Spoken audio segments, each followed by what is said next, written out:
Allah berfirman dalam surat At-Talaq ayat 12, Allahul ladzi khalaqa sab'a samawat. Allah lah yang menciptakan 7 langit. Wa minal ardi mithlahun. Dan juga menciptakan 7 bumi seperti menciptakan 7 langit.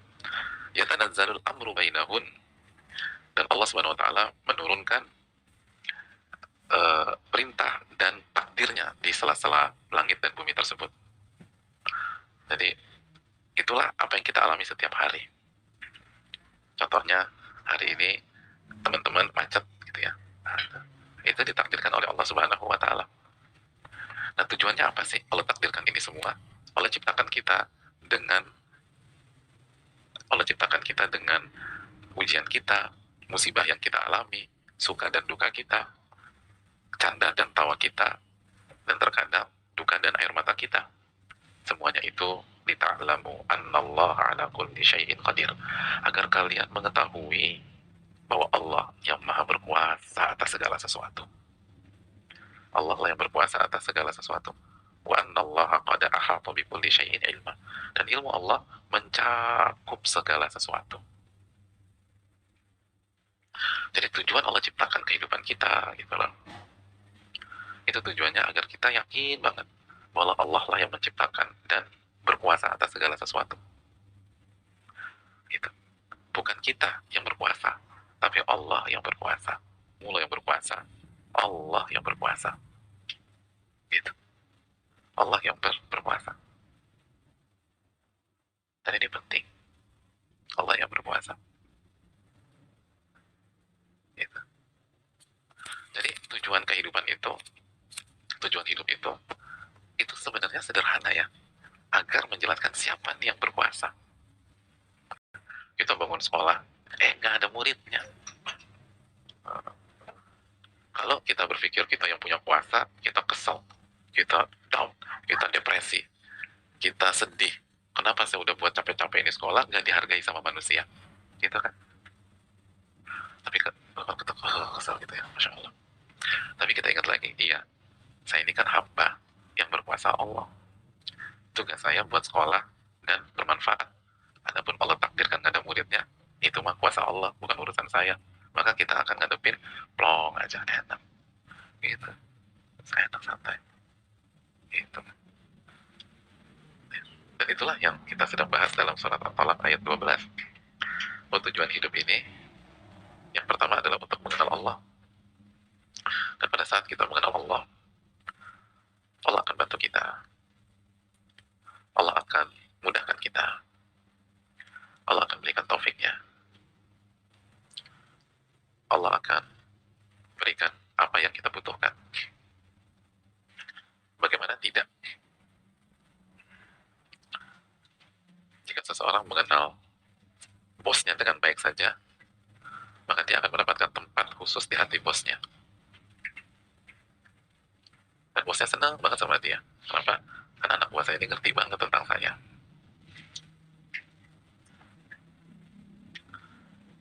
Maka dia akan mendapatkan apa yang gak didapatkan oleh pegawai lain.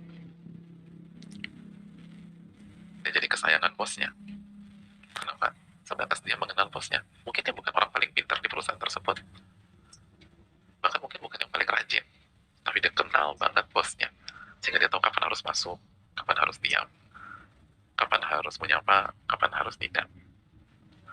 Bagaimana memberikan masukan ke bosnya, bagaimana muji bosnya, dan seterusnya. Dan bagaimana membuat bosnya senang. Kalau ngobrol sama bosnya, pembicaraan apa yang membuat bosnya suka, dia bisa tahu tuh. Gitu. Kalau ajak makan, dia tahu bosnya tuh sukanya makan apa sih. Maka dia bawakan makanan itu. Ketika ada olahraga, dia tahu bosnya lagi suka sepeda. Maka dia ajak main sepedahan. Dia harus yang paling pintar. Dia harus jadi paling hebat. Dia cukup tahu siapa bosnya dan bagaimana bosnya. Maka dia akan dapat hati bosnya. Dan dengan demikian, hidupnya di perusahaan tersebut berubah. Dan dia nggak sangka. Gitu. Dia nggak sangka. Apalagi jika seseorang mengenal Allah Subhanahu wa taala. Dan itu tujuan lita'alamu annallaha ala kulli syai'in qadir. Agar kalian mengetahui Allah yang maha berkuasa, bukan kalian. Allah yang maha berkuasa. Dan ilmu Allah mencakup segala sesuatu.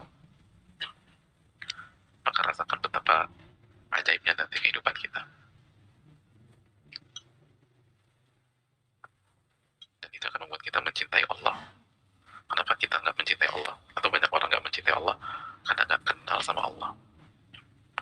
Nggak kenal maka tak sayang. Bagaimana kita bisa mencintai Allah kalau kita nggak kenal Allah?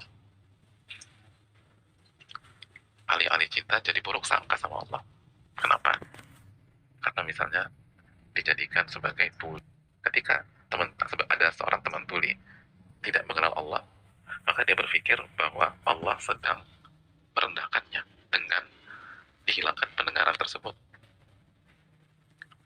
Padahal justru sebaliknya. Nabi SAW bersabda, Inna Allah idha ahabba qawman ibtalahum. Allah itu kalau cinta kepada sebuah kaum, Allah akan uji kaum tersebut. Salah satunya, ujian dicabutnya pendengaran. Itu justru tanda cinta.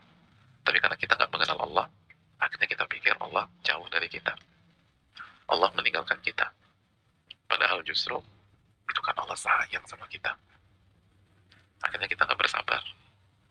Kita mengeluh dan pertolongan itu tidak pernah datang. Padahal kalau kita sabar dengan kelemahan kita dan kita mengenal Allah, oh ini cara Allah tuh sayang sama kita. Biar kita lebih banyak doa, biar kita merasa lemah selemah-lemahnya. Ketika kita merasa lemah, maka kita akan sujud, kita akan menangis, kita akan ucapkan, Ya Rabbi, wahai Robku, wahai Robku. Kita akan minta tolong sama Allah, tolong ya Allah, tolong ya Allah. Maka disitulah pertolongan itu akan datang.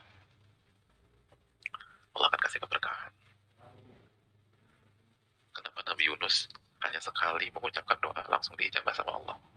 Padahal cuma sekali baca, La ilaha illa anta, subhanaka, inni kuntu minadh dhalimin. Sedangkan kita baca ratusan kali, dan ditolong-tolong sama Allah. Karena beda rasa, beda hati. Nabi Yunus baca itu di dalam perut ikan, di dalam lautan. Gimana rasanya kalau kita di dalam perut ikan dan di lautan? Ya Allah, hati merasa rendah banget. Hati merasa kerdil. Rasa merasa lemah. Maka begitu mengucapkan satu kalimat doa, Allah ijabah. Allah kabulkan. Karena hati benar-benar yakin, wah hanya Allah yang maha kuasa. Dan itulah tujuan hidup, lita'lamu annallaha ala kulli syai'in qadir. Agar kalian tahu Allah yang maha berkuasa. Kalau kita berdoa dalam kondisi segala fasilitas, kurang dapat tuh perasaan itu. Tapi kalau kita doa di dalam perut ikan, di dalam lautan, semuanya mentok. Gak ada wifi, gak ada handphone, gak ada teman, gak ada siapapun. Disitulah hati ini benar-benar yakin bahwa hanya Allah yang maha berkuasa. Dan disitulah titik penghambaan terjadi. Disitulah titik ibadah benar-benar didapatkan. Disitulah rasa sebagai seorang hamba bergejolak. Ya, seorang hamba yang gak bisa apa-apa. Hamba yang lemah. Hamba yang gak punya kuasa. Hamba yang hanya bisa nangis saja sama Allah Subhanahu wa taala. Yang hanya bisa minta tolong. Makanya lihat kalimatnya Nabi Yunus, La ilaha illa anta. Tidak ada zat yang berhak diibadahi kecuali Engkau. Subhanaka, maha suci Engkau ya Allah. Inni kuntu minadh dhalimin. Aku termasuk hamba-hambamu yang zalim.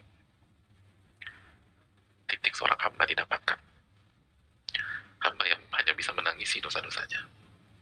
Hanya bisa meratapi kesalahan-kesalahannya. Inni kuntu minadh dhalimin. Aku termasuk orang-orang yang zalim ya Allah.